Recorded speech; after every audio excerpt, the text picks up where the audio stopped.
누가복음 3장 3절로 오늘은 6절까지의 말씀입니다. 자, 찾으셨죠? 제가 읽도록 하겠습니다.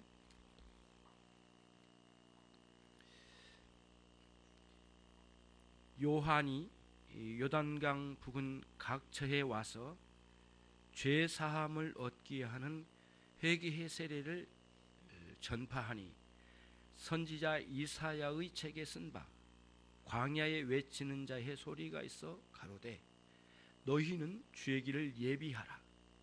그의 첩경을 평탄케 하라. 모든 골짜기가 메워지고 모든 산과 작은 산이 낮아지고 굽은 것이 곧아지고 험한 길이 평탄하여질 것이요 모든 육체가 하나님의 구원하심을 보리라 함과 같으니라. 아멘. 6절까지의 말씀이었습니다.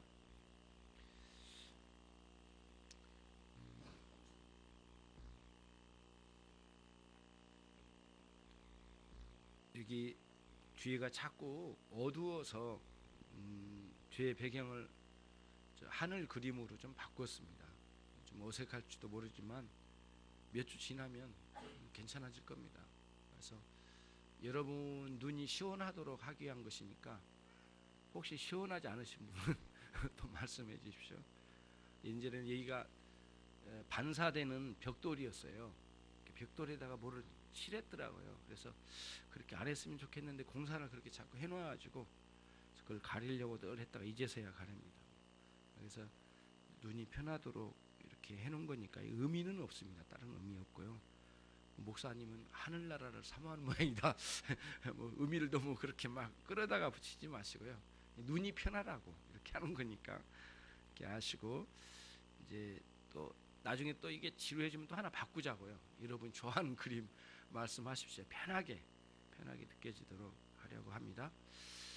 아무튼 말씀 듣는 시간에는 여러분들 편한 마음으로 다른 데 마음을 빼앗기지 않고 말씀에 집중하는 시간을 꼭 가졌으면 합니다. 지난주에 우리는 세례 요한 첫 번째 설교를 들었었어요. 세례 요한이 빈들에 섰다고 이야기했습니다. 광야예요. 새 속에 여러 가지 유혹을 물리치고 하나님과 대면하고자 하는 그의 열심, 그런 헌신이 세례 요한의 마음에 꽉 찼던 거죠. 그러면서 하나님의 말씀이 세례 요한에게 임하였더라. 거기서부터 이제 세례 요한의 사역이 본격적으로 시작된 거예요. 그러면 세례 요한은 어떤 사역을 했는가? 오늘은 이제 3절 말씀이 요약된 겁니다. 요한이 요단강 부근 각처에 와서, 그러니까 요단강 근처에 있는 여러 마을에 찾아와서 하나님의 말씀을 선포했던 모양입니다. 세례 요한이 이 마을 저 마을 찾아다니면서 이제 하나님의 복음을 이렇게 전했던 것 같아요. 그 내용은 다른 게 아니고 죄 사함을 얻게 하는 회개를 전파했답니다. 죄 사함이 있는 회개. 회개하라라고 하는 또 마태복음에는 이렇게 나와 있죠. 회개하라 천국이 가까웠느니라. 이런 아주 그 복음의 내용 자체를 갖다 있다 했는데 그 내용은 뭐냐면 죄 사함을 얻는, 죄의 용서를 얻는 회개를 선포했다는 거죠. 그게 이제 핵심적인 내용이에요. 이게 세례 요한이 전파한 내용은 회개를 중점적으로 전했는데 죄 사함이 있는 회개를 전파했다는 거예요. 그리고 실제로 그들이 진실로 회개하였다면 그들에게 요단강으로 불러들여서 그들에게 요단강 물로 세례를 베풀었던 모양이에요. 그래서 죄 사함을 얻게 하는 회개의 세례를 전파하니 이렇게 돼 있어요. 그래서 세례는 죄 사함이 있는 참된 회개를 소유한 그 사람들에게 세례라고 하는 표징으로 이렇게 물을 뿌려서나 또 물에 잠겨서 세례를 베푸는 거죠. 세례는 표이고 진정한 회개는, 참된 회개는 그 표의 내용이 되겠죠. 이런 그림으로 생각해 볼 수 있어요. 그래서 세례 요한의 이 사역의 중점의 내용은 회개와 세례였는데 사실상은 하나이죠. 떨어질 수 없는 거죠. 진정한 회개와 세례가 같이 붙어있는 그 사역을 이렇게 했던 사람이 세례 요한이었다라고 하는 것이고, 말씀이 4절로 6절에 길게 나오긴 했지만 4절로 6절의 말씀은 3절을 이렇게 떠받치는 거죠. 보충하는 설명이에요. 보충 설명의 내용이니까 그 보충 설명을 좀 들으면 그 3절의 말씀이 더 마음에 와닿는 거죠. 그런 차원에서 4절 6절의 말씀이라고 보면 이해가 될 거라고 생각합니다. 세례 요한은 이런 방식으로 주님의 오시는 길을 예비하였습니다. 그러니까 죄인들의 마음이 무너져서 죄인들의 그 교만한 마음이 무너져서 주님께서 그 한 사람에게 찾아오셔서 구원의 은총을 베푸는 놀라운 역사를 이루어 가실 텐데, 예비적으로 세례 요한이 먼저 나와 선포하는 거죠. 사실은 이런 그 회개의 역사가 일어나는 그 자체에 그리스도께서 찾아오신 거지만, 우리가 이렇게 현상적으로 볼 때 이런 놀라운 회개와 믿음을 통해서 예수님을 마음에 영접하는 아주 위대한 역사가 오랫동안 어둠 가운데 살고 있는 죄인들에게 임하게 된다라는 굉장히 놀라운 독특한 역사가 보여지죠. 그거를 세례 요한이 크게 드러내 보여주고 있는 것이에요. 그래서 오늘은 진정한 회개가 무엇인가, 그리고 나는 그런 회개가 있는가 좀 살펴보고, 그 다음에 그 회개는 처음 주님을 영접할 때에 있게 되는 첫 회개가 있고, 그 다음 이렇게 오랫동안 신앙생활 해가는 과정 속에 계속적으로 회개하는 회개가 있다는 것, 이 두 가지 회개가 우리에게 꼭 있어야 된다는 것, 요거를 말씀을 드리면서 세례 요한이 회개하라 천국이 가까웠느니라 라고 하는 이런 외침은 오늘 또 여러분과 저에게 메아리처럼 자꾸 울려 퍼지는 거죠. 그래서 처음 주님을 영접할 때 경험했던 첫 번째 회개를 기억하게 하고, 그래서 주님을 영접할 때 그 기쁨을 오늘 또 반복적으로 경험해 나가는 신앙생활이 계속되는 거죠. 그러면서 완전하지 않는 우리들이 처음 회개를 하여 그 죄로부터 돌아왔지만, 그래서 주님을 붙잡았지만 여전히 남겨져 있는 죄성과 싸워가며 내가 부끄럽게 또 넘어졌거나 미끄러졌던 부분에 대하여 이렇게 주일날 나와서 회개하거나 새벽교회 나와서 회개하는 방식으로 회개하여 우리 주님 앞에 나갑니다. 그때마다 우리 주님이 회개하지 않으면 나갔다가 회개하면 들어오시고 그런 개념이 아니라 우리 안에 늘 계시지만, 내주하여 계시지만 죄성으로 인하여 내주하신 주님에 대하여 충분히 느끼지 못하는 어리석은 마음에 굳어진 마음이 회개를 통하여 누그러지고 새로워지고 부드러워지면 내 안에 내주하신 우리 주님의 은혜가 다시 경험되어지면서 내 안에 내주하신 우리 주님을 또 새롭게 만나는 것처럼 경험되는 새로운 회개로 인하여 믿음이 강화되는 거죠. 이런 방식으로 지속적이고 반복적인 회개가 주어진 거죠. 반복적인 회개는 처음에 했던 회개와는 다른 면이 있지만, 그래도 불구하고 이 첫 회개와 반복적인 회개는 본질은 같지만 이후에 지속적으로 내가 거룩한 삶을 살아가면서 우리 주님의 은혜를 구하고, 그리고 내가 저지른 죄를 또 회개하여 돌이키면서 이 죄를 자꾸 잘라내어 버리고 우리 주님을 자꾸 새롭게 붙잡는 경험되는 이후에 반복적인 회개가 일어나게 되는 것이에요.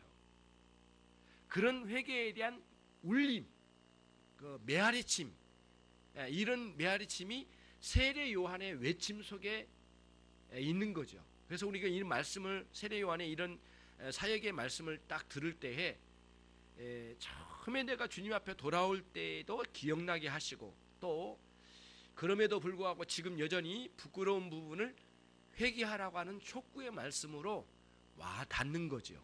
이런 식의 놀라운 음성의 말씀이 아닐 수가 없어요. 그러면 이제 우리는 이렇게 생각해야 됩니다. 우리가 지금 예수님을 믿고 신뢰하며 그분을 의지하여 살아가고 있잖아요. 그러니까 인류 구원의 역사가 예수님 시대 이후로 확 시작됐죠. 완전히 퍼져서 막 시작이 됐잖아요. 그래서 그 구원이 유대 나라에만 멈춰 있거나 가둬진 구원이 아니고 이제는 온 세상에 전파되는 구원으로 역사되어지고 있잖아요. 이것은 누구의 발견이 아니고 하나님의 계획 속에 이루어진 과정이었습니다. 예수님 오시기 이전에는 이스라엘 백성들에게 마치 한정된 것처럼 구원이 묶여져 있는 것처럼 돼 있었어요.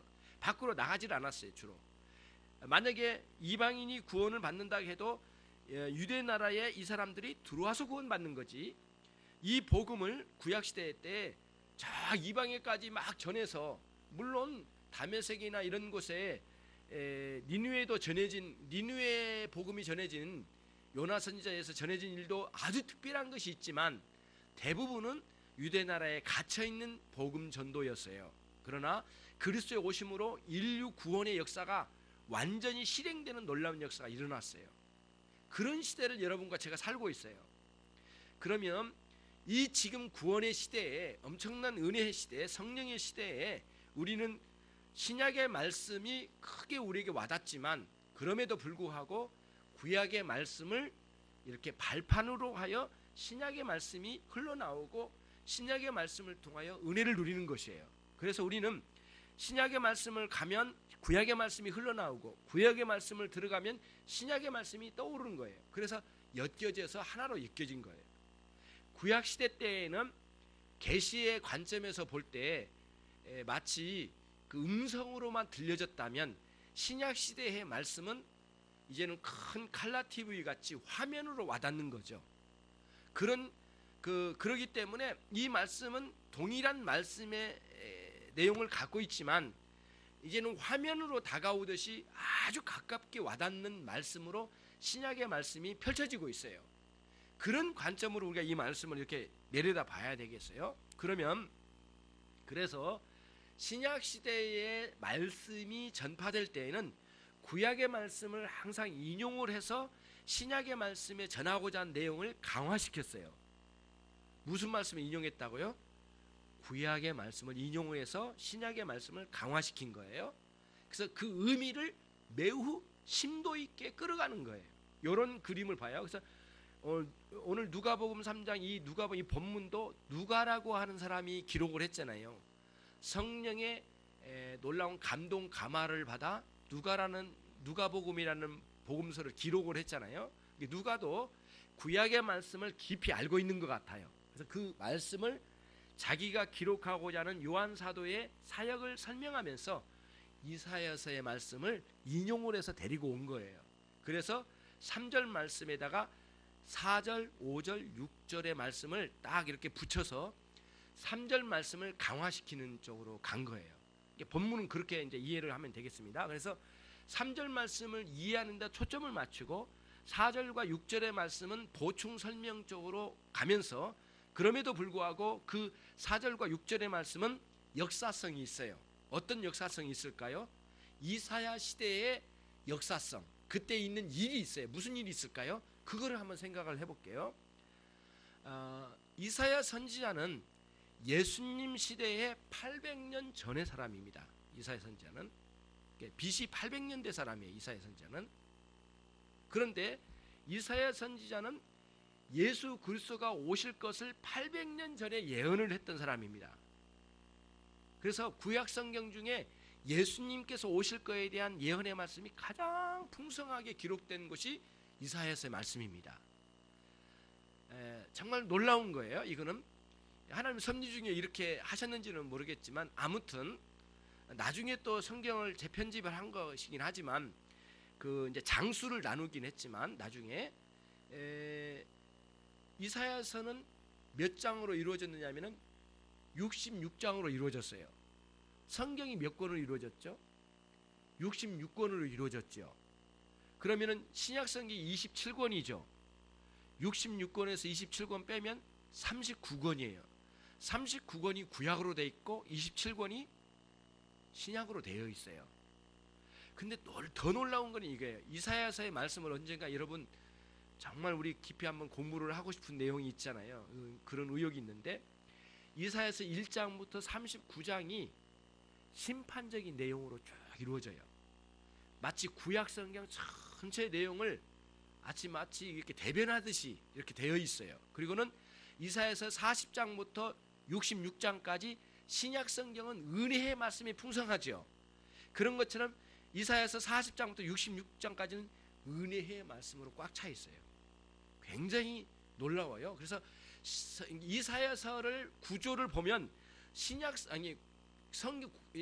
하나님의 말씀 성경의 구조를 보는 것과 똑같아요. 매우 흡사해요. 그런 내용이에요. 그런데 오늘의 이제 4절과 6절의 말씀은 이사야서의 말씀이라고 아예 그렇게 기록이 돼 있거든요. 선지자 이사야서의 책에 쓴 바 이렇게 돼 있어요. 이사야서의 말씀을 인용했다라고 그렇게 확실하게 못 박았어요. 그리고는 기록을 남겨요.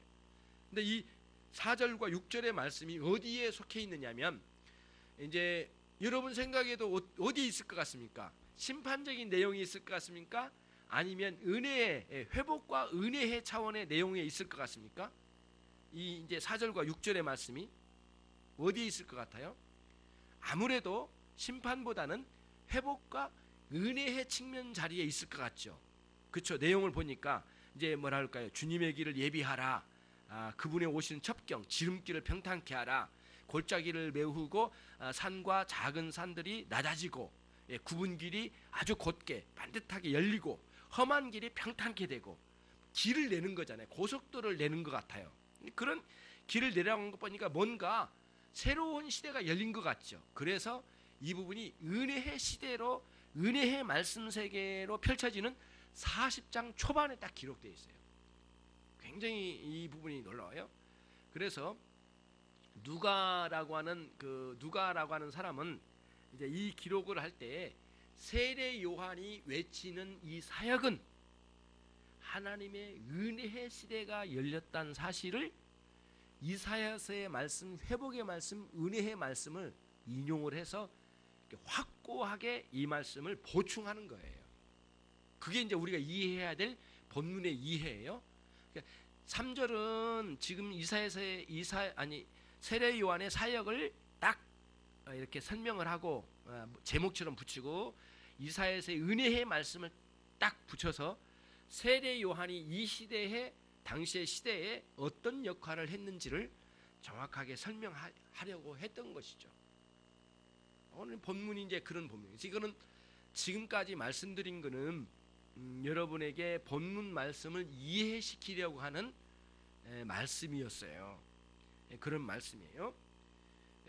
그러면서 이제 회개는 우리 신자에게 반드시 있어야 할 참된 회개를 말하는 것이고, 세례는 그 참된 회개의 표징으로, 겉으로 드러난 표징으로 세례 요한이 거기에 베풀었던 것이죠. 즉각적으로 베풀었던 거예요. 그거는 그 시대적인 상황이 있었던 거고, 오늘날 이런 신약 시대 오늘날 한 도시의 교회가 계속적으로 머물러 있는 상태에서 세례는 교회가 이제 고민을 많이 했어요. 회개한 사람 즉각 세례를 줄 수는 있는 거지만 교회 질서나 매주 이런 상황에 따라서 세례를 베풀기 때문에 그 사람들을 6개월에 한 번씩 모아서 세례 주자, 무질서하게 하기보다는, 그리고 그 6개월 동안에 좀 그 사람이 진짜 세례 받을 만한 회개를 가지고 있는지를 염두에 보는 거예요. 6개월 동안 주일로 잘 지켜가고 주님 앞에 진실로 삶이 변했는가를 확인하고 난 다음에 세례를 주는 거예요. 그래서 오자마자 바로 회심했다고 확인하고 바로 주는 게 아니라, 그러나 세례 요한은 이 자리에서 막 세례를 표정으로 주면서 회개하라고 촉구하는 아주 역동적인 상황이 막 일어나고 있는 거예요. 그러니까 세례 요한의 외침이 여러분의 가슴에 이제 막 느껴져야 되겠어요. 예, 엄청난 그 외침이 있었을 것 같고요. 사람들이 막 대성통곡하며 구름대처럼 이 요단강으로 몰려들어서 대성통곡하며 뒹굴면서 회개하는 일이 있었을 거예요. 그리고 그들을 데려다가 세례를 베풀며 예수 그리스도의 오심을 만방에다가 이제 나팔수처럼 외치는 거예요. 외쳐서 그리고 죄를 끊고 그리스도를 붙잡아라고 강력하게 촉구하는 내용이 오늘의 말씀이에요. 이게 전체의 흐름입니다. 그래서 여러분 이런 겁니다. 그 대통령이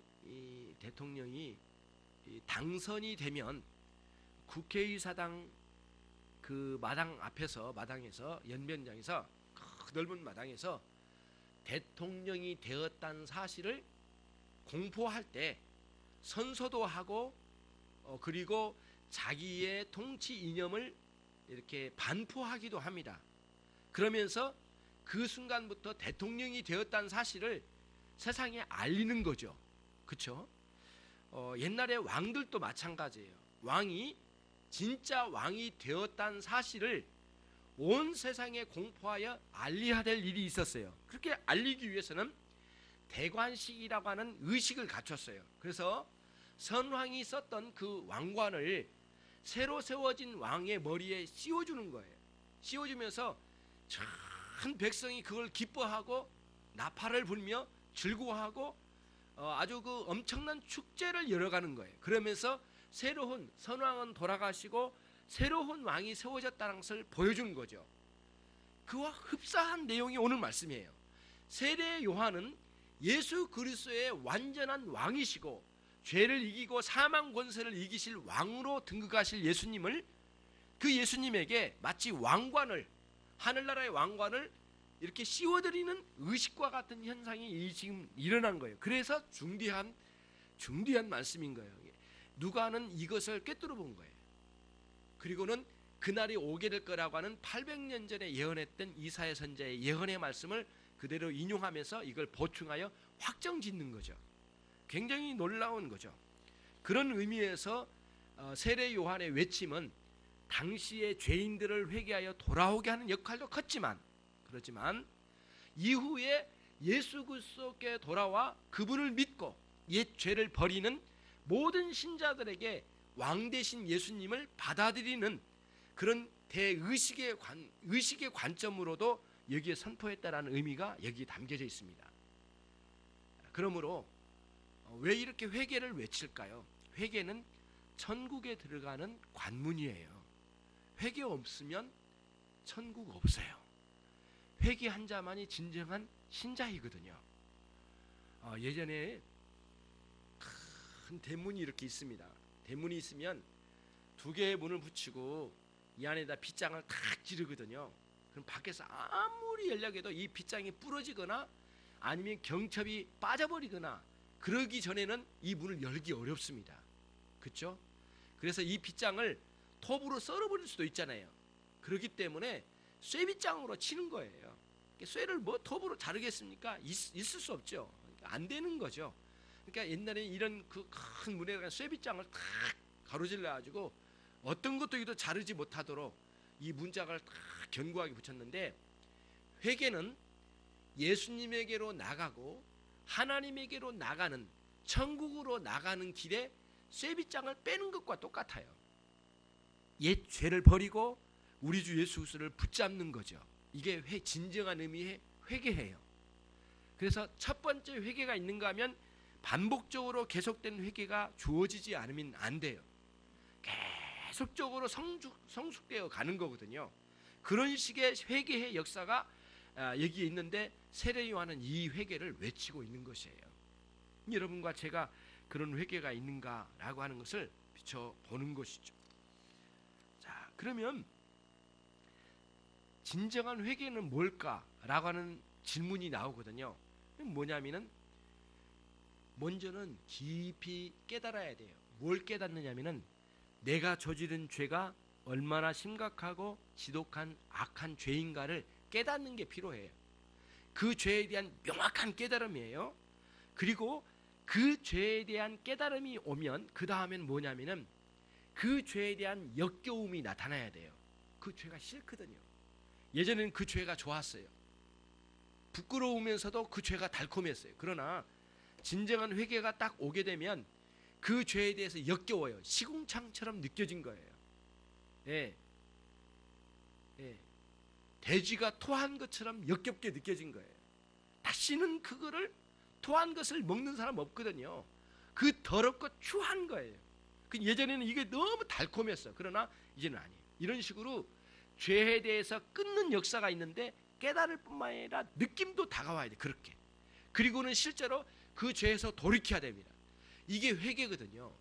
사람들이 그냥 느끼기만 하거나 알기만 하면 죄가 아닙니다. 그 죄를 돌이켜 와야 됩니다. 그래서 어느 분이 회개에 대한 그림을 그려놨더라고요. 근데 이게 진짜 회개야. 그렇게 그림을 그려놨는데요. 이렇게 그려놨더라고요. 한 손으로 잡는 게 아니라 두 손으로 잡고 있더라고요. 그래서 죄를 두 손으로 붙잡고 있어요. 그런데 회개할 때는 한 손만 놓은 게 아니라 두 손을 놓았어. 그리고는 돌아와서 예수님을 두 손으로 붙잡아요. 한 손으로 붙잡는 게 아니에요. 이게 무슨 뜻이냐면은 온전히 붙들어야 된다. 완전히 버리고 온전히 붙들어야 된다. 그러니까 완전히 버리지 않으면 온전히 붙잡지 못하는 거죠. 이런 관점에서 생각을 해야 되겠어요. 자, 졸리면 안 돼요. 이 시간. 자, 저를 보세요. 나를 안 보면 졸려요. 예, 예. 내가 좀 그러면 이 뒤에라도 봐야 돼. 졸리면 잘 보세요. 졸리지 않도록 잘 관리하고, 졸리면 또 뒤에 가서 서 있고 그렇게 하십시오. 완전히 끊어야 됩니다. 그리고는 그리스도를 완전히 붙잡는 거예요. 그럼에도 불구하고 이 죄성은 끊임없이 나를 찌르고 공격을 해요. 그리고는 예수님을 붙잡은 나를 자꾸 넘어뜨리고 무너뜨려서 예수 믿는 사람답지 않게 살도록 찌르는 거예요. 공격하는 거예요. 그때는 우리는 주님을 의지하고 이 죄에 대하여 끊임없이 또 반복적으로 회개하여 나가면서 주님을 강하게 붙드는 거예요. 이게 신자의 삶이에요. 그 사람이 신앙이 성숙한 거예요. 회개 없는 신앙은 믿음의 성장이 결코 있을 수가 없고요. 그 다음에 믿음 없는 사람이 회개하지를 못해요. 그래서 이 회개는 반드시 믿음과 같이 갑니다. 그래서 칼빈 선생님은 이렇게 이야기했어요. 회개와 믿음은 같이 가는데 만약에 믿음이 없다면 회개할 수 없습니다. 왜냐하면 이 죄를 버릴 때 인간은 뭐든지 붙잡고 살아야 된다. 한순간도 붙잡고 살지 않으면 못 산답니다. 인간은 그렇게 되어 있대요. 그렇기 때문에 죄를 붙잡든지 예수님을 붙잡든지 둘 중에 하나인데, 이 죄를 버릴 때는 붙잡을 구석이 있어야 되잖아요. 믿을 구석이 있어야 버리는 거죠. 그래서 반드시 주님이 어떤 분인가를 이해하는, 그리고 믿고자 하는 마음이 있을 때 회개를 한다는 거예요. 그렇지 않으면 회개를 못 한다는 거예요. 그렇기 때문에 믿음과 회개는 같이 가는 거예요. 그러면 여러분 이런 질문을 할 수 있어요. 믿음이 먼저입니까? 회개가 먼저입니까? 계란이 먼저입니까? 닭이 먼저입니까? 이런 질문들이 있듯이 우리는 계란과 닭에 대해서는 잘 모르겠지만, 뭐 거기서 우리는 여기서 그런 말을 할 이야기는 아니지만, 회개와 믿음에 대해서는 생각할 수 있어요. 시간적 순서로는 이게 먼저다 저게 먼저라고 말하기는 어려워요. 그러나 논리적 순서가 있어요. 논리적 순서에는 믿음이 먼저예요. 믿음이 있어야 회개하는 거예요. 그러니까 예수님이 어떤 분이신가를, 예수님이 우리를 위하여 십자가에 왜 죽으셨는지에 대한 어떤 깨달음이 먼저 와서 마음에 믿음이 깔리고, 그리고 그런 바탕에 회개가 터지는 거죠. 시간적으로 순서를 나누기는 어렵지만 논리적으로는 그런 논리가 있는 거예요. 그래서 우리는 회개와 믿음이 같이 간다고 보는 거예요. 예. 그럼 여러분, 이런 의문이 또 하나 있어요. 이제 의문을 하나씩 풀어가야 되는데요. 내가 성경을 봤더니 목사님, 왜 어디서는 믿으라고만 합니까? 사도행전 16장 31절에 보면 빌립보 감옥소의 그 간수에게 실라와 바울 사도가 외쳤어요. 간수에게 이렇게 했잖아요. 간수가 물어봤잖아요. 먼저 어떻게 해야 내가 구원을 얻습니까? 그랬더니 뭐라고 했어요? 바울 사도가 주 예수를 믿으라 그리하면 너와 내 집이 구원을 얻으리라 이렇게 나와 있죠. 거기는 왜 회개가 없습니까? 이런 질문을 할 거예요. 그런 본문을 읽을 때 참 중요해요. 회개란 것을 전제로 한 믿음의 선포예요. 요거를 꼭 잊지 말아야 되겠어요. 그래서 오늘 또 세례요한이 외칠 때 회개하라 천국이 가까웠느니라 이렇게 외쳤다고 그랬잖아요. 이거는 뭐냐면 믿음을 전제로 한 회개 선포예요. 이거를 이제 그래서 회개와 믿음은 항상 같이 가는 거예요. 어느 본문에서는 믿음만 이렇게 선포했지만 그 믿음에는 회개가 따라온 믿음을 선포하는 거고, 어디 가서는 회개만 외쳤지만 또 뭐예요?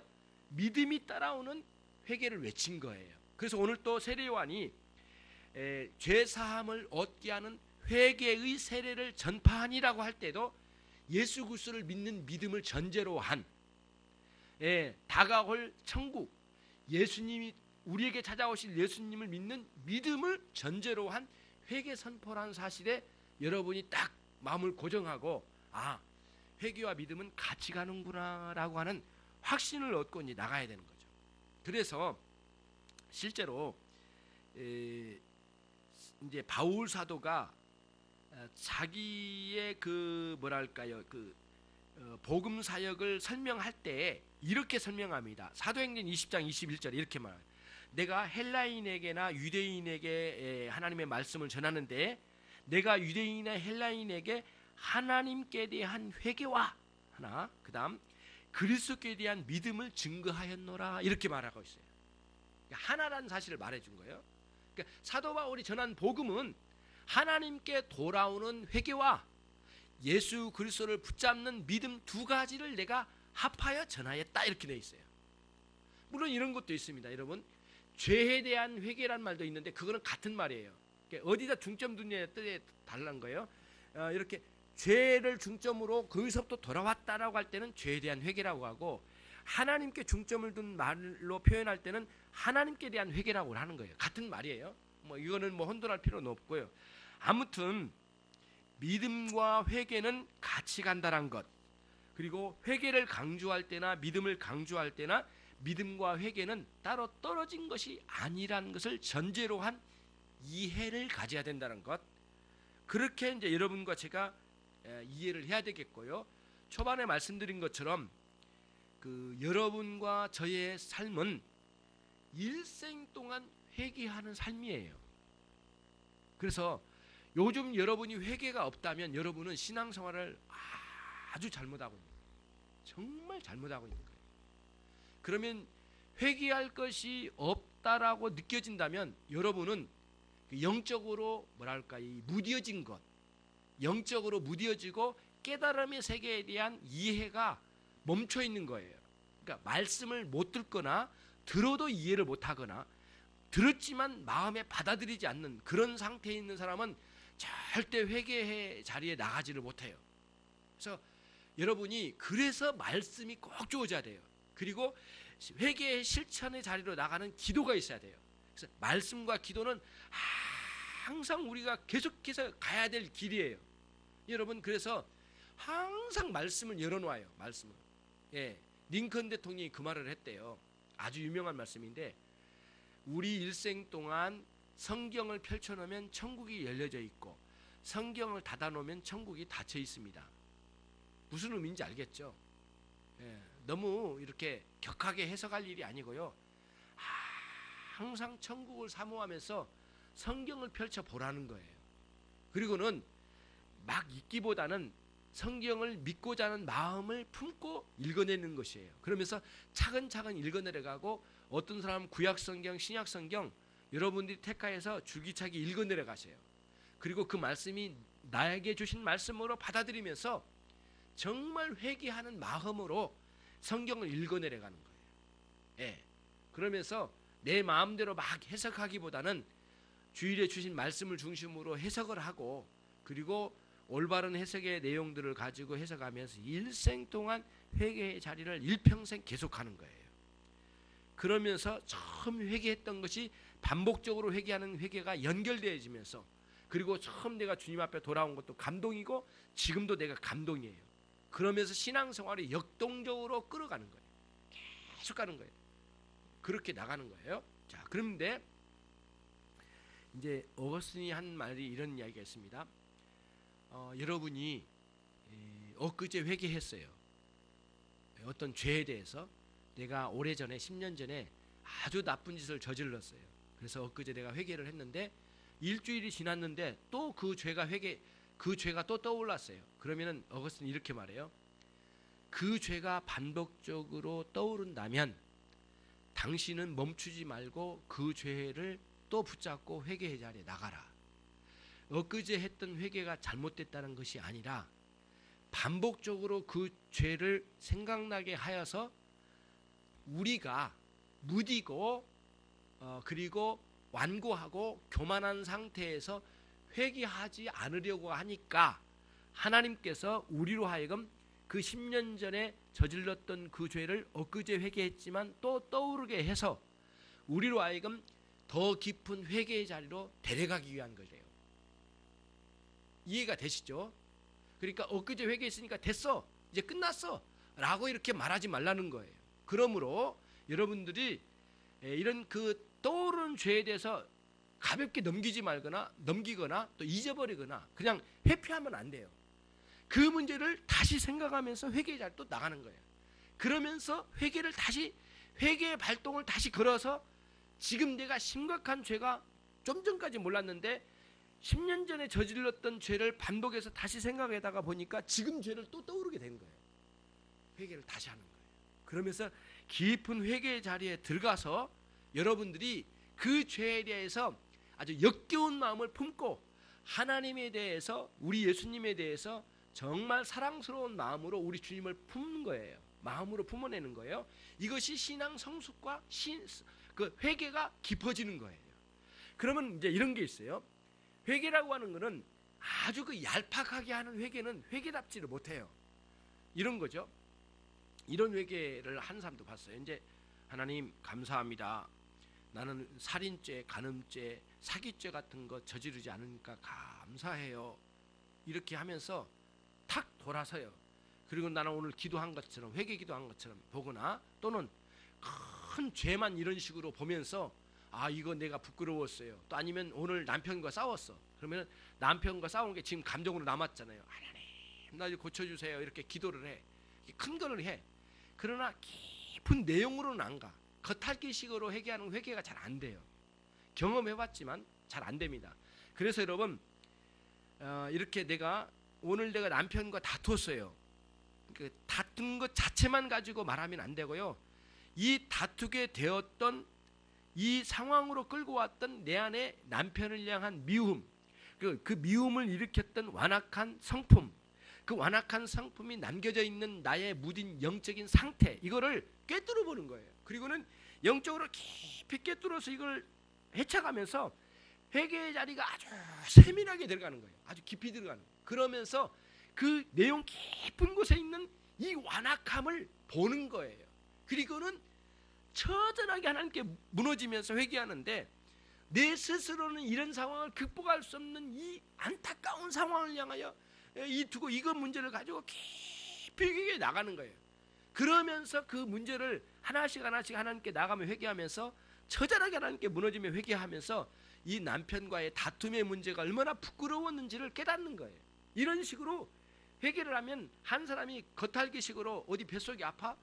그냥 이렇게 겉으로만 약 하나 발라주고 배 아프더라도 괜찮아, 이거 하나 발랐으니까, 이렇게 하는 사람은 없을 거예요. 진정한 회개는 겉핥기식으로 하는 게 아니라 그 내면 속까지 파헤치고 수술을 하여 그 문제가 진짜 뭔지를 조사하고 검사를 해가지고 이게 암덩어리라면 수술을 해야지 그걸 걷어내고 잘라내고 고통스럽지만 그걸 꼬매가지고 완전히 회복시켜서 이렇게 나올 거예요. 이걸 원하죠. 근본 이 그 병의 근원을 뿌리를 뽑으려고 하는 게 이 치료지, 그냥 겉에다가 약만 바르고 끝냈다고 말하지는 않을 거예요. 그렇지 않겠습니까? 그러니까 이거를 면밀하게 회개 속에서 보는 거예요. 그래서 기도 속에서 이런 것을 생각하면서 회개해야 됩니다. 기도해야 됩니다. 예, 기도는 그냥 막 되는 대로 하는 게 아니라 어떤 문제에 대해서 깊이 아파하고 고통해하면서 기도하는 거죠. 그러면서 이제 기도의 회개의 자리에 나가게 되는 것이에요. 자, 그러면은 말씀을 이제 정리해 볼게요. 우리의 심각한 문제는 여러분과 제가 회개가 없다는 것. 아주 드문드문 회개한다는 것. 매일 회개해도 부족한데 한 달에 한 번이나 심지어는 어떤 분은 몇 개월에 한 번 회개할까 말까 하는 그런 속에 떨어진 분 계시잖아요. 예. 자, 잘 들어서요. 정말 회개함이 없음이 우리에게 심각한 문제예요. 그런 것을 생각하고요. 예, 이제 그러면 여러분들이 내가 왜 이렇게 무뎌졌는지 무딘 마음을 가지고 살면 안 되잖아요. 하나님을 의식하지 못하는 어리석음이 많을 때 그런 게 있어요. 그러면 진정한 회개에 들어갈 때는 우리 마음에 이런 거예요. 예, 토마스 왓슨 목사님이 이렇게 이야기를 했어요. 저는 그 말씀에 동의를 합니다. 여러분이 회개를 한다면 여러분의 죄에 대한 반감, 예, 정말 역겨운 생각이 들리는 거예요. 들어야 된다는 거예요. 그 죄에 대해서 역겨운 마음이 품어져야 되는데 이렇게 해요. 악마가 그 죄를 잘 구워서 요리를 해가지고 쾌락으로 양념을 치고 우리의 육적인 이득을 이루는 요리를 해서 내 밥상 위에 올려놓는다 할지라도, 악마가 올려놓는다 할지라도, 그래도 나는 그런 죄에 대하여 시궁창처럼 여기며 역겹게 생각할 거라. 예, 요리가 있잖아요. 맛있게만 먹고 싶잖아요.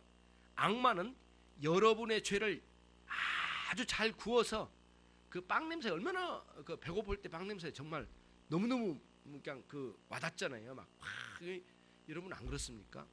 배가 잔뜩 고픈데 이 빵집 옆에 갔는데 그 냄새가 확 들어오면 코로 들어와가지고 머리로 밑으로 막 그래가지고 막 침샘도 나고 막 유액도 나온 것 같아. 막 너무 온몸이 막 그 빵을 먹고 싶어가지고 온몸이 여기 머리끝부터 발끝까지 온 세포가 그 빵을 향하여 막 움직이는 것 같아. 그 정도로까지 오잖아요.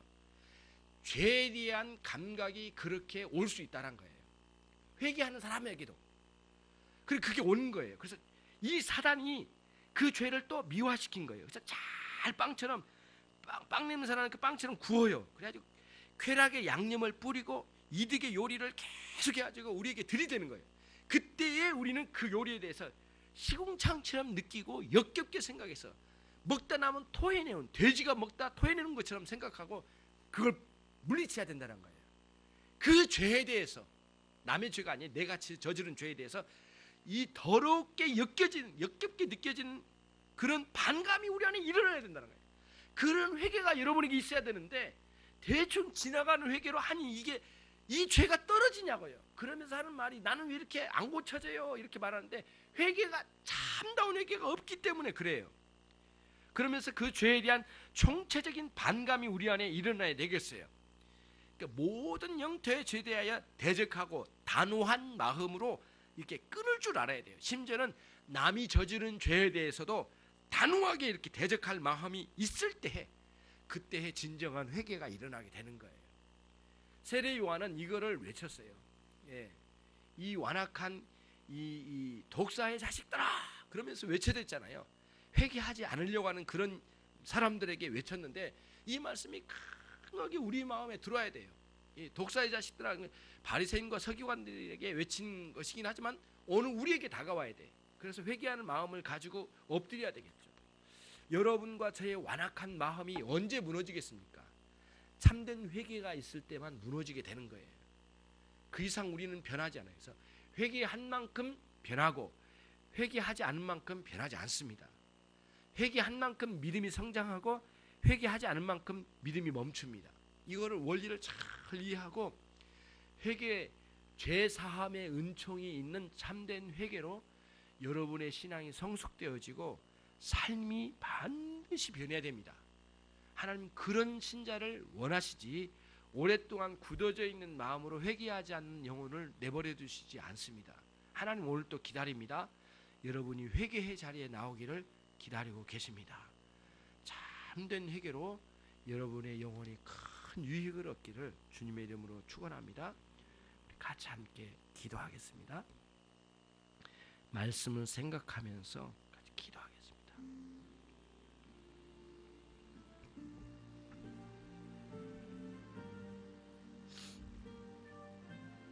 하나님 아버지 감사합니다. 부끄러운 종들입니다. 저희들이 주님 이제 하나님 아버지 말씀을 통하여 생각해 볼 때 우리의 완악한 죄성